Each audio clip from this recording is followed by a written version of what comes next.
दोस्तों 1936 में कीन्स ने अपनी एक बुक लिखी थी, general theory of employment, interest and money.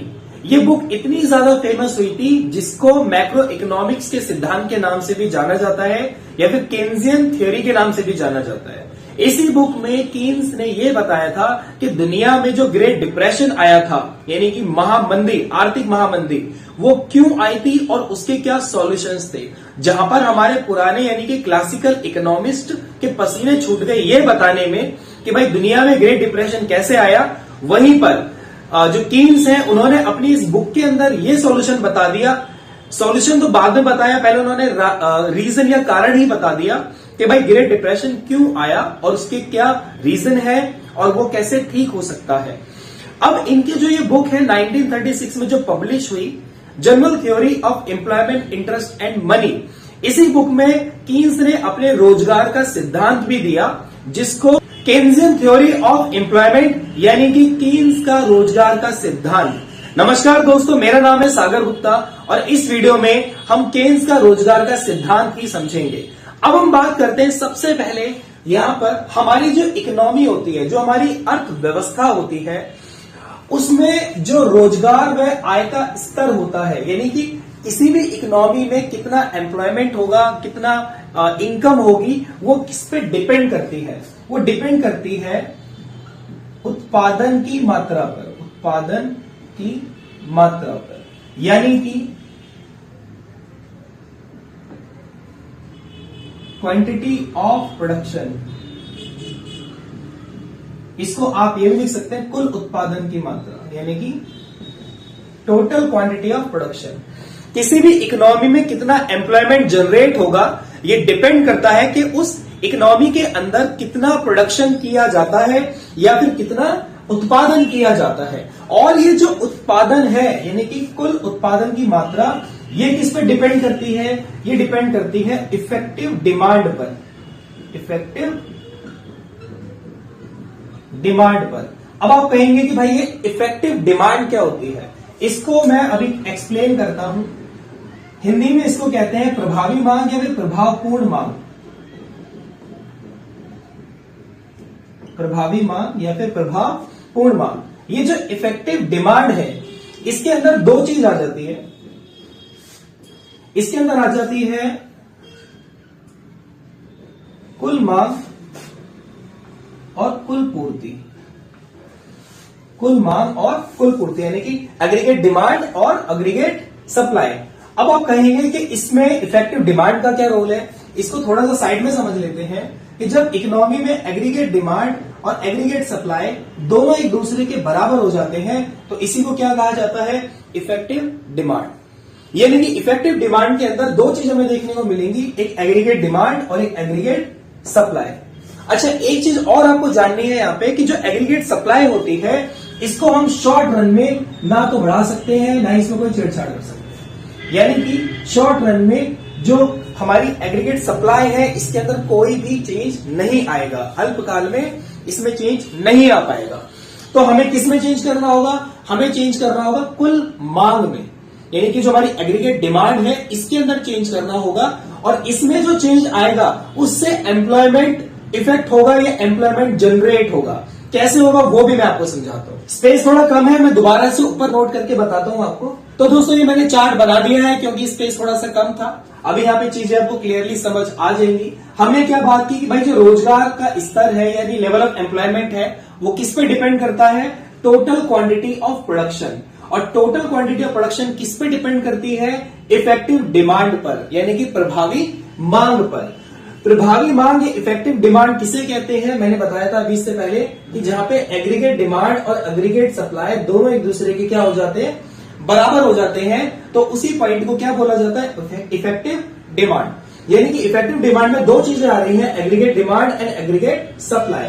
Now इन्हीं दोनों टॉपिक्स के ऊपर मैं यहाँ पे बात करने वाला हूं।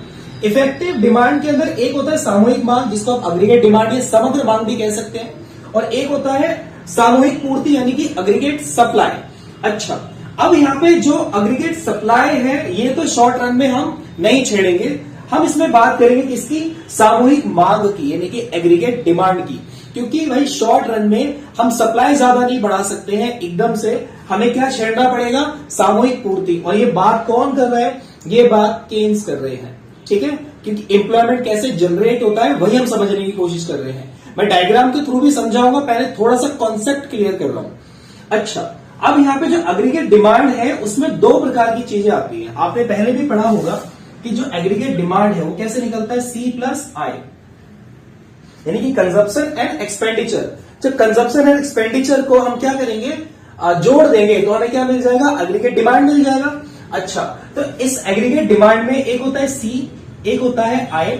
उसी को मैंने थोड़ा सा यहाँ पे डिटेल में लिखा हुआ है बड़ा करके कि भाई एग्रीगेट डिमांड में एक हो गया कंजप्शन एक्सपेंडिचर और एक हो गया इन्वेस्टमेंट एक्सपेंडिचर। कंजप्शन एक्सपेंडिचर के अंदर आप देखोगे गवर्नमेंट कंजप्शन करती है या फिर प्राइवेट सेक्टर कंजप्शन करता है, ठीक है, या तो गवर्नमेंट कंजप्शन करेगी या फिर प्राइवेटली कंजप्शन होगा।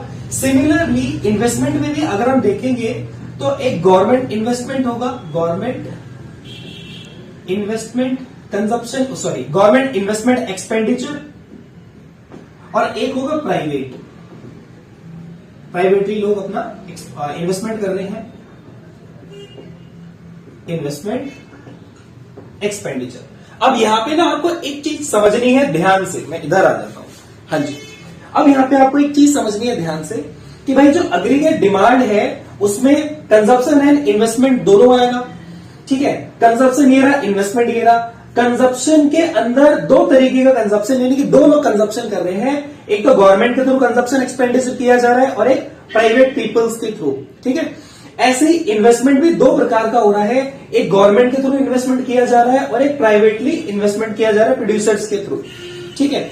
अब यहाँ पे आपको समझने वाली बात यह है कि मैंने अभी आपको बताया था कि शॉर्ट रन में जो सप्लाई है इसको तो हम छेड़ नहीं सकते, तो हमें क्या छेड़ना है, हमें डिमांड को छेड़ना है, एग्रीगेट डिमांड को छेड़ना है, जिससे हम एम्प्लॉयमेंट का जो लेवल है उसको बढ़ा सके या एम्प्लॉयमेंट लेवल को अचीव कर सके।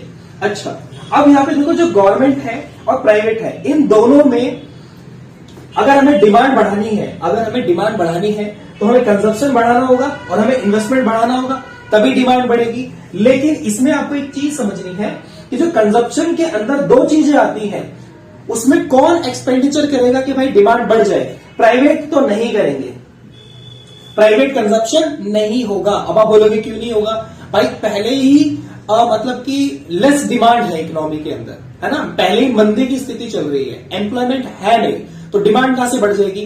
तो ऐसे में सरकार की भूमिका बन जाती है, गवर्नमेंट का यहाँ पे रोल प्ले होता है कि भाई वो एक्सपेंडिचर करे, यानी कि सरकार एक्सपेंडिचर करेगी, प्राइवेट पीपल तो कर ही नहीं रहे। भाई प्राइवेट पीपल कंजप्शन नहीं कर रहे, लोग डिमांड नहीं कर रहे, तभी तो बेरोजगारी आई है ना।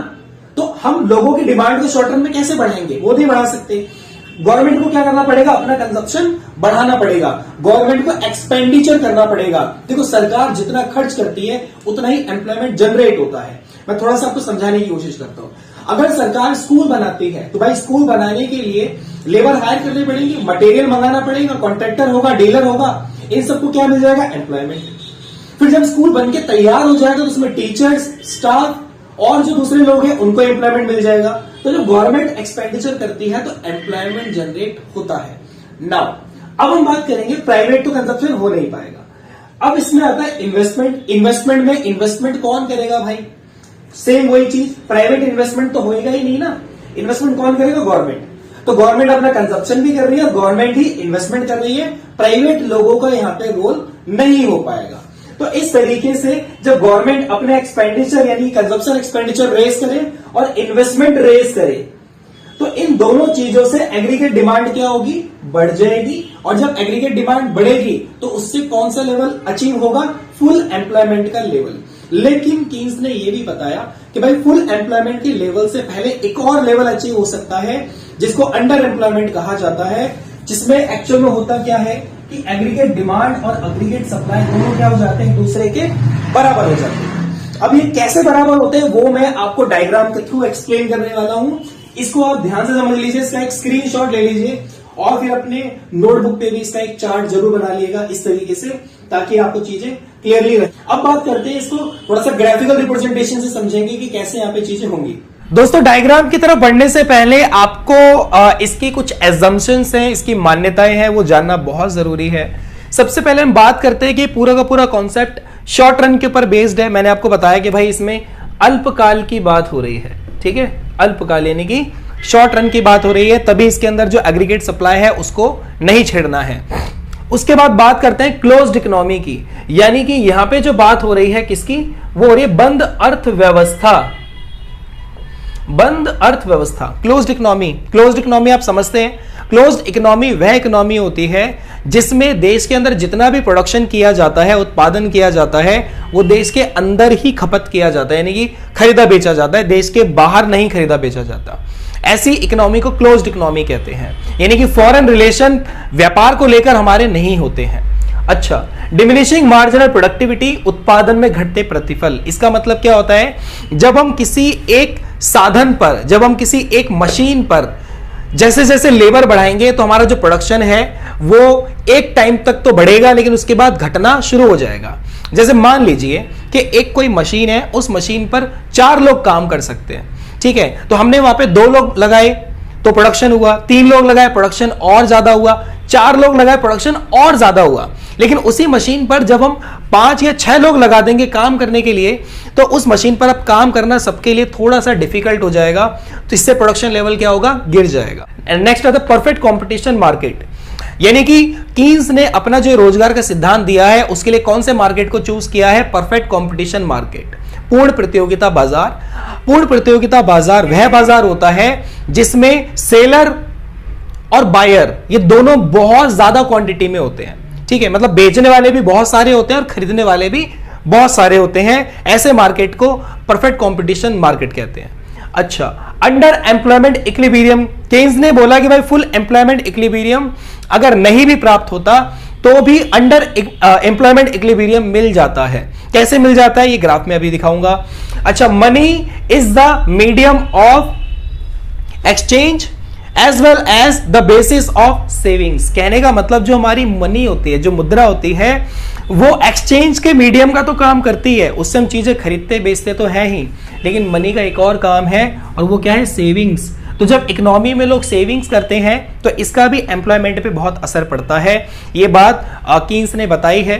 अच्छा, आपको मैं एक और चीज समझा दूं, सेविंग्स का एक्चुअल में बहुत असर पड़ता है। देखो, सेविंग्स इंडिविजुअल लेवल पे करना अच्छी बात है, यानी कि आप अगर सेविंग्स करते हैं तो ये अच्छी बात है, सेविंग्स करना अच्छी बात है। लेकिन अगर मैक्रो लेवल पे देखा जाए और ये देखा जाए कि देश के इकोनॉमी के अगर सारे के सारे लोग सेविंग्स करने में लग जाएंगे तो भाई ये इकोनॉमी के लिए बर्बादी का कारण भी बन जाएगा। क्योंकि जब लोग सेविंग ज्यादा करेंगे तो उससे होगा क्या, डिमांड कम हो जाएगी। जब डिमांड कम होगी तो भाई मार्केट में स्टॉक बच जाएगा, क्योंकि बिकेगा नहीं, और जब बिकेगा नहीं तो फिर बनेगा नहीं, और जब बनेगा नहीं तो फिर प्रोड्यूसर क्यों इन्वेस्ट करेगा, इन्वेस्टमेंट कम हो जाएगा, और इन्वेस्टमेंट कम हो जाएगा तो लोगों को काम पर से निकाल दिया जाएगा, और जब लोगों को काम पर से निकाल दिया जाएगा तो आ गया ना अनएम्प्लॉयमेंट, यानी कि बेरोजगारी। तो भाई एक सेविंग्स भी यहां पे रोल प्ले करती है। ये सब एजम्पशन है। अब बात करते हैं इनके ग्राफिकल रिप्रेजेंटेशंस की, जिसमें हम अंडर इक्विलिब्रियम और फुल इक्विलिब्रियम कैसे आएगा वो भी देखते हैं। दोस्तों, डायग्राम कैसे बनेंगे और चीजें कैसे होंगी, उनसे पहले थोड़े से बेसिक्स समझ लो मेरे भाई और मेरी बहनों। सबसे पहले देखो, यहां पे हम बात करते हैं जो एग्रीगेट डिमांड है और एग्रीगेट सप्लाई है, ये दोनों जहां पे बराबर हो जाते हैं तो वहां पे हमें क्या मिल जाता है, इक्विलिब्रियम मिल जाता है, राइट। अब ये जो इक्विलिब्रियम है इसको हम क्या बोलेंगे, फुल एम्प्लॉयमेंट, फुल एम्प्लॉयमेंट। एक और शब्द हमने यहां पे देखा था अंडर एम्प्लॉयमेंट, उसको भी समझ लेते हैं। अंडर एम्प्लॉयमेंट, एक शब्द ये आ गया अंडर एम्प्लॉयमेंट और एक फुल एम्प्लॉयमेंट। अच्छा, इसके साथ एक और शब्द जोड़ेंगे हम, इक्विलिब्रियम, क्योंकि इसमें इक्विलिब्रियम ही करके दिखाना है, और यहां पे भी हमें इक्विलिब्रियम लिख लेना है, ठीक है। तो फुल एम्प्लॉयमेंट इक्विलिब्रियम और अंडर एम्प्लॉयमेंट इक्विलिब्रियम में अंतर क्या होता है, ठीक है। सबसे पहले आप देखो, मैं एक और चीज आपको समझा दूं कि इसमें भी aggregate demand and aggregate supply दोनों बराबर ही होते हैं। अब आप बोलोगे यार ये क्या बेवकूफ बना रहे हो हमारा, मतलब एग्रीगेट सप्लाई और एग्रीगेट डिमांड यहां भी बराबर है, तो उसको फुली एम्प्लॉयमेंट इक्विलिब्रियम बोला जा रहा है, और यहां भी है तो इसको भी अंडर एम्प्लॉयमेंट इक्विलिब्रियम बोला जा रहा है। दोनों सेम कैसे हो सकते हैं वो समझो आप। देखो, फुल एम्प्लॉयमेंट इक्विलिब्रियम का मतलब समझो आप। सबसे पहले तो हमारी इकोनॉमी में जितने भी रिसोर्सेज हैं उन सबको अगर हम इस्तेमाल करें, यूज करें और उससे प्रोडक्शन करें, तो उन रिसोर्सेज से जो टोटल प्रोडक्शन करने की हमारी कैपेसिटी है उससे क्या बनेगी? Aggregate supply. यानी कि कितना हम सप्लाई कर सकते हैं, कितनी सप्लाई करने की हमारे पास कैपेसिटी है, और हम कर लेते हैं। एक्चुअल में हम कितनी सप्लाई करते हैं, तो हमने कितनी सप्लाई कर सकते हैं। तो मान लो कि हम सप्लाई कर सकते हैं 100, मान के चलो हम 100 सप्लाई कर सकते हैं, और उसी इकोनॉमी में डिमांड भी, एग्रीगेट डिमांड भी कितनी हो जाती है? 100। यानी कि जितना हम अपने रिसोर्सेज से चीजों को बना सकते हैं, प्रोड्यूस कर सकते हैं, उतना ही उसकी डिमांड हो जाती है, यानी कि वो बिक जाती है। तो कहने का मतलब क्या हुआ? जितना हम बना सकते हैं उतना ही बिक गया। तो इसको हम क्या बोलेंगे? Full employment equilibrium. यानी कि भाई फुल एम्प्लॉयमेंट इक्विलिब्रियम की स्टेट आ गई, है ना। अच्छा, पर ऐसा होता नहीं है, ऐसा होता नहीं, पॉसिबल नहीं है ना कि हम जितना सारा का सारा बनाए और सारा का सारा बिक जाए, ऐसा पॉसिबल नहीं है। ठीक है, तो ये वाली जो स्टेट है ये आती नहीं है, और अगर आ भी जाएगी तो वो सस्टेन नहीं रह सकती। ठीक है, क्योंकि हमारी डिमांड एंड सप्लाई में हमेशा फ्लक्चुएशन आता रहता है। नाउ यहां पे क्या होगा?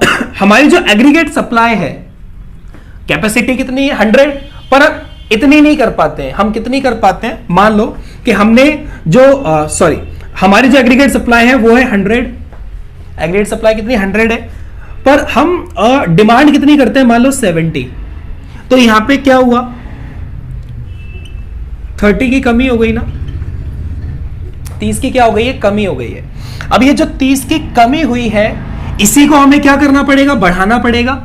यानी कि इस 30 को बढ़ाना, इतना प्रोडक्शन हमें इंक्रीज करना पड़ेगा, ताकि जो ये 70 है वो बढ़कर कितना हो जाए? 100 हो जाए, है ना।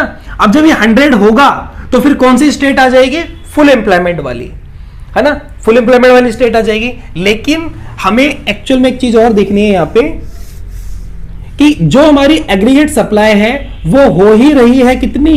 70। यानी कि हम एक्चुअल में कितना सप्लाई कर पा रहे हैं? वो है 70, जबकि होना कितना चाहिए था? 100, पर हम कर कितना रहे हैं? 70। ठीक है, उसके बाद एग्रीगेट जो हमारी डिमांड है वो भी कितनी हो जाती है? 70। तो इस स्टेट को बोलते हैं अंडर एम्प्लॉयमेंट इक्विलिब्रियम। समझ गए आप? फुल एम्प्लॉयमेंट होने के लिए मान लो कि हम कितनी कैपेसिटी से सप्लाई कर सकते हैं और कितनी हमने डिमांड कर ली, तो मतलब उतनी ही हमने डिमांड कर ली, यानी डिमांड एंड सप्लाई दोनों बराबर हो गए, तो इसको हम बोलेंगे फुल एम्प्लॉयमेंट इक्विलिब्रियम।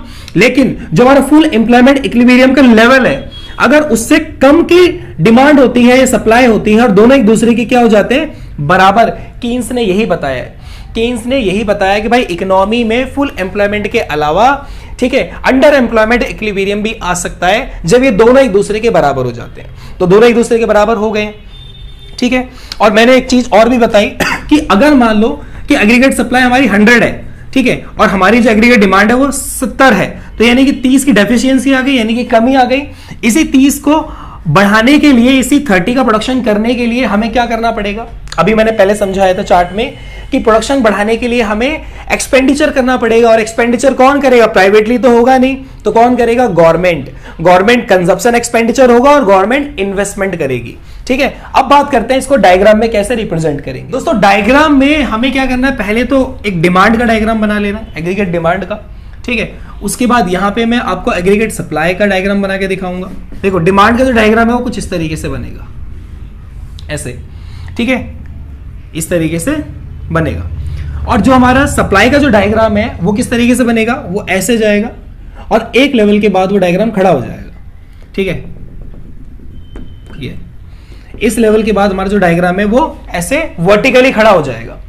तो ये जो डायग्राम देख पा रहे हो आप, ये है एग्रीगेट सप्लाई, ये एग्रीगेट सप्लाई है हमारी, ठीक है। यानी कि यहां पे जो सप्लाई का लेवल है, ठीक है, यहां तक आप देख रहे हो ये 100 है, सप्लाई का लेवल यहां कितना है? 100 है, ठीक है। और ये क्या है? हमारी डिमांड है, ठीक है। इसका लेवल अलग अलग जगह पे अलग अलग है ना। और ये डिमांड हमारी गिरती हुई कैसे बन रही है? देखो हमने एक चीज पढ़ी थी, केन्स ने यहां पे एक चीज और भी बताई थी कि भाई जैसे जैसे हमारी इनकम बढ़ती है ना, जैसे जैसे हमारी इनकम बढ़ती है तो जो हमारा कंजप्शन है ना वो उतनी स्पीड से नहीं बढ़ेगा। क्यों? कि जब लोगों की इनकम ज्यादा होने लगती है ना तो वो ज्यादा खर्च नहीं करते, फिर वो सेविंग ज्यादा करना शुरू कर देते हैं। कहने का मतलब ये है कि अगर आप 50,000 रुपए महीने का कमाते हो और आप 30,000 रुपए खर्च कर देते हो, 20,000 रुपए आप सेविंग करते हो, तो जब आपकी इनकम 50,000 से बढ़कर 1,00,000 रुपए हो जाएगी तो आप खर्चे डबल थोड़ी ना कर दोगे। इनकम डबल हो गई है, खर्चे डबल थोड़ी ना कर दोगे। आप 60,000 रुपए खर्च करना थोड़ी ना शुरू कर दोगे, आप 40,000 खर्च कर दोगे, 45,000 खर्च कर दोगे, लेकिन अब आप सेविंग्स पे ज्यादा ध्यान दोगे। तो कहने का मतलब जैसे इनकम स्पीड में बढ़ती है लेकिन कंजप्शन इतनी स्पीड में नहीं बढ़ता, ठीक है, इसलिए कंजप्शन का जो डायग्राम है वो गिरता हुआ रहेगा, ठीक है, राइट। अब इन दोनों डायग्राम को जब आप मिला दोगे, इन दोनों डायग्राम को क्या कर दोगे, मिला दोगे। मैं दोनों को मिला देता हूं। जब ये दोनों डायग्राम आपस में मिलेंगे तो हमारे पास अंडर एम्प्लॉयमेंट इक्विलिब्रियम आ जाएगा, और फुल कैसे आना है वो भी दिखाता हूं। देखो ये जो डायग्राम है ये एग्रीगेट डिमांड का, इसको उठा के इधर ले आओ, तो मैं इसको उठा के ले आता हूं और ये यहां पे इस तरीके से एग्रीगेट डिमांड का डायग्राम आ गया। ये डायग्राम उठा के मैंने यहां लगा दिया। अब आप देख पा रहे होंगे कि यहां पर एक दूसरे को काटते हैं। एग्रीगेट डिमांड और एग्रीगेट सप्लाई का जो डायग्राम है वो यहां पर काटते हैं, ठीक है, यानी कि यहां पर aggregate demand and aggregate supply दोनों क्या हो गए हैं, बराबर हो गए हैं। इसी को हम क्या बोलेंगे, अंडर एम्प्लॉयमेंट इक्विलिब्रियम, ठीक है। और यही इसी चीज को, यानी कि जहां पे एग्रीगेट डिमांड एंड सप्लाई दोनों क्या हो रहे हैं, बराबर हो रहे हैं। मान लो कि ये जो एग्रीगेट डिमांड एंड सप्लाई है कितना है, 70 है ना। एग्रीगेट सप्लाई भी 70 है, एग्रीगेट डिमांड भी 70 है। इसी को फिर ये जो एग्रीगेट डिमांड एंड सप्लाई है इसी को हम क्या बोलेंगे, इफेक्टिव डिमांड, इफेक्टिव डिमांड यानी कि प्रभावी मांग। हमारी प्रभावी मांग है, अंडर एम्प्लॉयमेंट इक्विलिब्रियम है, ठीक है, क्योंकि यहां पर एग्रीगेट डिमांड और सप्लाई दोनों एक दूसरे के बराबर हो जाते हैं। क्यों अंडर एम्प्लॉयमेंट है, अभी समझाया मैंने कि भाई हमारे पास जो कैपेसिटी है प्रोडक्शन करने की वो कितनी है, 100, पर हम कितना कर पा रहे हैं, 70, और डिमांड भी 70 हो जाती है। तो यानी कि डिमांड एग्रीगेट डिमांड और एग्रीगेट सप्लाई दोनों इस पॉइंट पे क्या हो रहे हैं, बराबर, ठीक है। तो इसका मतलब ये कौन सा लेवल आ गया, अंडर एम्प्लॉयमेंट इक्विलिब्रियम। तो केन्स ने ये बताया भाई फुल एम्प्लॉयमेंट के अलावा अंडर एम्प्लॉयमेंट इक्विलिब्रियम भी आ सकता है जब ये दोनों बराबर हो जाते हैं। अच्छा, अब मान के चलिए कि हमें क्या प्राप्त करना है, हमें फुल एम्प्लॉयमेंट इक्विलिब्रियम लेके आना है। तो फुल एम्प्लॉयमेंट इक्विलिब्रियम कब होगा, एग्रीगेट डिमांड में एक केस तो ये आया 70 बराबर 70, है ना। एग्रीगेट डिमांड का दूसरा केस, ठीक है, ये अंडर एम्प्लॉयमेंट का है, अंडर एम्प्लॉयमेंट इक्विलिब्रियम का केस है। मैं यहां पे फुल एम्प्लॉयमेंट वाला समझा रहा हूं, ठीक है, एम्प्लॉयमेंट इक्विलिब्रियम।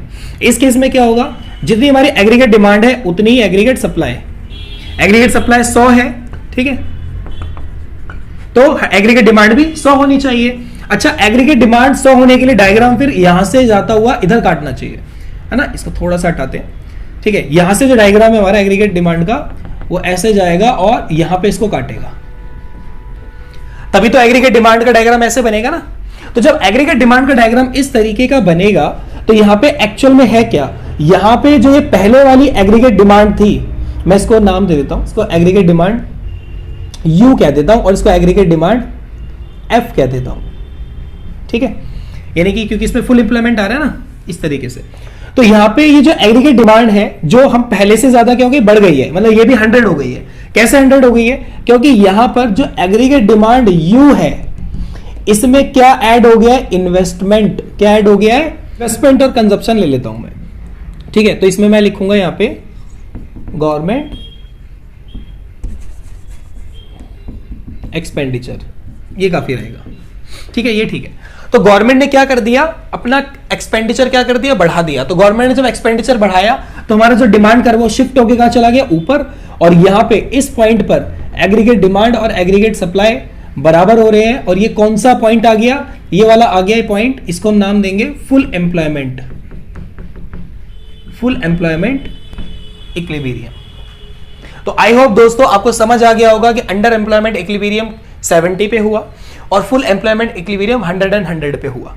तो इस तरीके से अंडर एम्प्लॉयमेंट इक्विलिब्रियम और फुल एम्प्लॉयमेंट इक्विलिब्रियम की स्टेट आती है। तो दोस्तों फाइनली हमने समझ लिया है कि जो केन्स का रोजगार का सिद्धांत है वो एक्चुअल में है क्या और कैसे उसको समझना है, वो हमने डिटेल में समझ लिया है। अब आप कहेंगे कि यार आपने समझा तो दिया पर इसका थ्योरेटिकल कंटेंट तो दे दो, यानी कि पीडीएफ या कुछ अगर मिल जाए तो मजा ही आ जाए। मैं आपको डिस्क्रिप्शन में पीडीएफ दे रहा हूं, हिंदी का, इंग्लिश का भी मिल जाएगा, तो वो पीडीएफ वहां से आप ले लीजिए और उसको आप अपनी नोटबुक में लिख भी लीजिए और यहां से कॉन्सेप्ट को समझ तो लिया ही होगा आपने।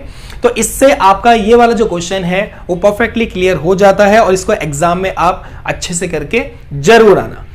इसके अलावा आपका कोई डाउट है, कुछ सजेस्ट करना चाहते हैं या फिर आपको अगला वीडियो किस टॉपिक पे चाहिए इकोनॉमिक्स को लेकर, आप मुझे कमेंट बॉक्स में सजेस्ट कर दीजिए। मैं उस पे कोशिश करूंगा जितना इजीएस्ट वे होगा उतने इजीएस्ट वे में आपको एक्सप्लेन करने के लिए। मिलता हूं आपसे अगले वीडियो में। Wish you all the very best. Bye bye.